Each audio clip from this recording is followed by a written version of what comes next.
هنكمل كلامنا على المثال اللي احنا المشروع اللي احنا شغالين فيه، اللي احنا اتكلمنا في الملف 452 عن عملنا الانترفيس بتاع الابليكيشن ده. المرة دي هنبدأ نتكلم عن ان احنا هنكرييت الداتابيز بطريقة الداتابيز فيرست الابروش ده، اللي احنا قلنا ان هو ظهر في اول نسخة الفيجوال ستوديو 2008، وفي نفس الوقت اللي هو ظهر في الانتيتي فريم ورك 3.5. يبقى احنا هنتكلم عن كرييت داتابيز كاملة بالسيكوال سيرفر، وهنبدأ نحول نكرييت موديل وكود. هنشوف ازاي الموديل بيتكون، وازاي الكود بيتكون، وازاي هنشوف ازاي الموديل بيتكون من الداتابيز والكود بيتكون. والكلام ده شفناه قبل كده في اللينك، لكن ما شفناهوش باستخدام، كان في اللينك باستخدام اللينك تو سيكوال سيرف كلاس، لكن هنا هنتكلم عن حاجة اسمها ادو. هنشوف دلوقتي يعني احنا كان في اللينك كنا استخدمنا اللينكو تو سيكوال كلاسز، لكن احنا هنا في الادو في الانتيتي فريم ورك هنستخدم حاجه اسمها ادو دوت نت انتيتي داتا موديل. الادو يعني الادو يمكن احنا في الادو ما استخدمناش ده في اي حاجه خالص، كنا بنكتب الاكواد كلها بايدينا. لكن احنا هنا في الانتيتي فريم ورك هنبدأ نستخدم ادو دوت نت انتيتي فريم ورك. هنضيف ده للمشروع بتاعنا. هنشوف ازاي من الداتا، من احنا اد نيو ايتم هنضيف الداتا، وادو دوت نت اللي هو الايتم ده ازاي هو هيكرييت بقى الموديل. الايتم ده اللي هيسمح لنا بكرييت للموديل للتيبلز الخاصة بالداتابيز، وفي نفس الوقت الكودز. فاحنا هنتابع مع بعض الكلام ده. يبقى احنا في الملف ده هنعمل ايه؟ في الملف ده هنعمل كرييت للداتابيز بالسيكوال سيرفر، وبعد كده هنخش نشوف هنضيف ايتم جديد للمشروع، الانترفيس الفاضي ده، بحيث ان الايتم ده اللي موجود للمشروع هو اللي هيقوم بالشغل ده. هياخد الداتابيز دي يحولها لموديل ويحولها لكود. واحنا كمان هنعمل بقى حاجة تاني، ان احنا هنستعرض مع بعض بعد ما نعمل الخطوة دي، هنستعرض ايه هما الكونسبشوال موديل والمابينج و الستورج موديل. ازاي نستعرض الحاجات دي واحنا موجودين جوه، عشان نعرف الاليمنتس دي، نتعرف على الاليمنتس الكتير اللي موجوده دي. وكل ما هناخد حاجه اكتر هنتكلم اكتر، عشان ما يبقاش الكلام نظري. يمكن المثال بتاعنا هو جدول واحد بس، مش اكتر من جدول، لكن بعد ما نخلص مثال الجدول الواحد ده اللي بنستعرض فيه الكراد اوبريشن، اللي هي كرييت وريد وابديت وديليت، بعد ما نستعرض فيه العمليات دي كلها هنرجع تاني نعمل بقى مثال فيه اكتر من جدول، لان الموضوع بس نفهم العمليات الاساسية الاول، والعملية تبقى سهلة. وطبعا بفكرك بالحاجات اللي خدناها قبل ما اخش في التنفيذ العملي. افكرك ان احنا خدنا كورس سي شارب فاندامنتال واوبجكت اورينتد بروجرامينج وداتابيز ديزاين اند اناليسيز وسيكوال سيرفر وويندوز. كل الكورسات دي موجوده على القناه، كل واحده ليها بلاي ليست، وهنا واضح جنب كل واحد فيهم عدد الملفات وعدد الساعات. 9 ساعات 40 ملف. كان اكبر كورس فيهم اللي هو ال 35 ساعه 143 ملف بتاع الويندوز فورم، والادو كان 19 و80، واللينك كان 10 و46. يعني لو قلنا الاثنين بتوع الداتابيز دول كانوا 29 وتقريبا 100 وحاجه ملف، يعني قريبين من الويندوز فورم، وهم طبعا ديبند على الويندوز فورم نوعا ما. اما الكورس الثامن بتاعنا اللي هو الانتيتي فريم ورك، ده الليفل 3 في الداتابيز اللي احنا بنتكلم فيه، ده اللي هنحط فيه كل المهارات اللي فاتت دي، وهنشوف هنقدر نعمل ايه. تابع معانا الشرح. هبدأ دلوقتي اشرح ازاي الداتابيز اتكونت، وبعد كده بعد ما اكون الداتابيز واعمل خطوات عملية، هبدأ اخش على المشروع خطوة خطوة واستعرض معاك الايه الاجزاء دي. بعد ما اروح بقى اعمل الداتابيز بتاعتي، اكريت الداتابيز،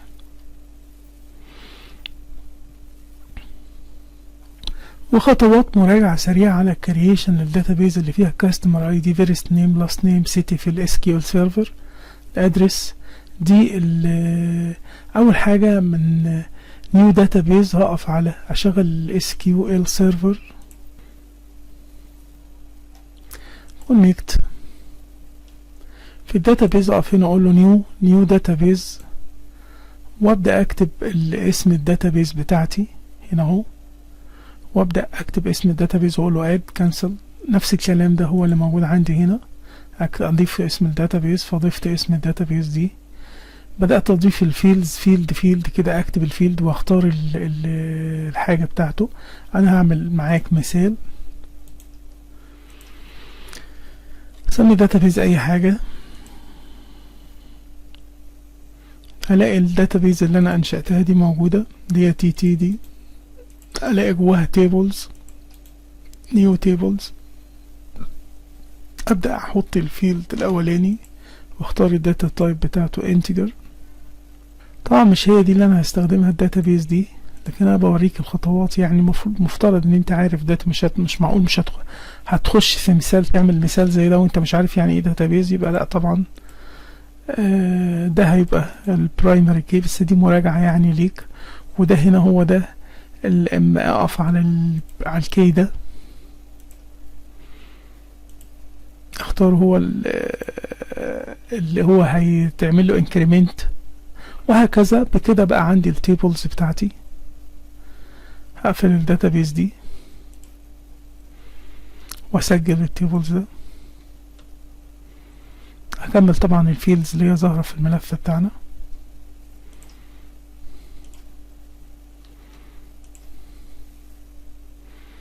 احنا الداتابيز بتاعتنا اللي هي entity framework database دي اللي فيها تيبل واحد بس اللي هو الكاستمر ده. اقدر اشوف التيبلز في داتا اوريدي اللي هي كانت موجودة في المثال اللي احنا عرضناه قبل ما نبدأ. الريكوردز دي هنقفل ده دلوقتي لحد ما نشوف هنعمل ايه خطوة خطوة معانا في الملف بتاعنا ده. بعد ما بقى عندنا عملنا التيبلز بالوادي الفيلدز بتاعتها، وادي الاربعة كاستمر اي دي، الفيرست نيم، لاست نيم، السيت، الادرس، وكل واحد بالداتا تايب بتاعته. حددت الكاستمر اي دي هو البرايمري كي. بعد كده ايدنتي سبيسيفيكيشن اللي هو الانكريمنت والحاجات بتاعت الخاصة بالبرايمري كي عشان يبقى اوتو انكريمنت، يبدأ يزيد تدريجيا. اسم الجدول اللي هو كاستمر. بعد كده اروح بقى ارجع تاني، يعني الجدول ده بقى اسمه كاستمر، اروح تاني بقى للابليكيشن بتاعتنا.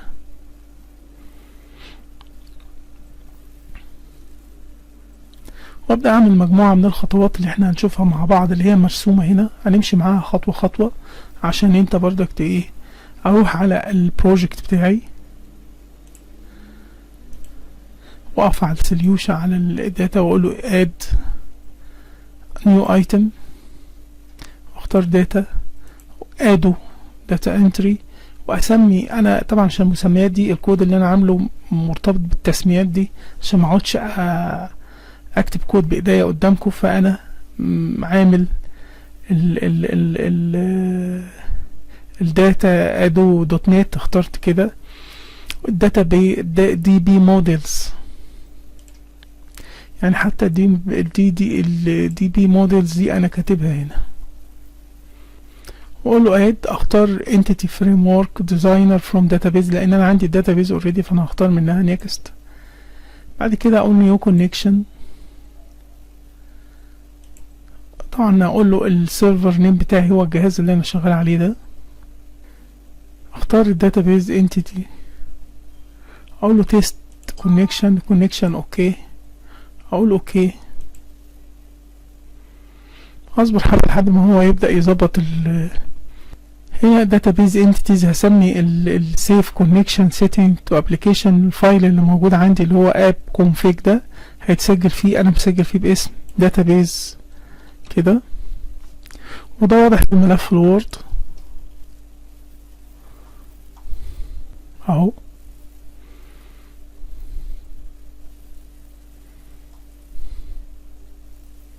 بعدين نيكست. هيقول لي which version of framework do you want to use. هختار entity framework 6 وهختار هنا الجدول بتاعي اللي هو اسمه customer.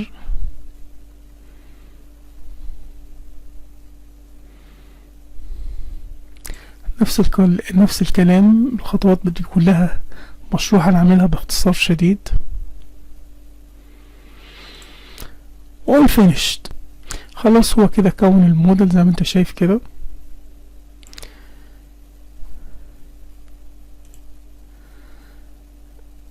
الملف الكاستمر بتاعي اهو، الكلاس اللي فيه زي ما انا مستخدمه public. دي المواصفات بتاعة الداتابيز اللي احنا عاملينها. وفي عندي هنا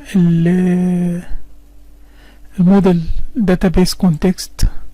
هنلاحظ حكاية ان هو هنا في الملف بتاعي بقى بدل ما هو كاستمرز، طبعا كل ان هو عامل ملف واحد هو الكونتكست فيه كل الداتابيز از انتيتي از بروبرتي، فبيضيف لها حرف الاس حسب ما انا اخترت في السيتنج هنا،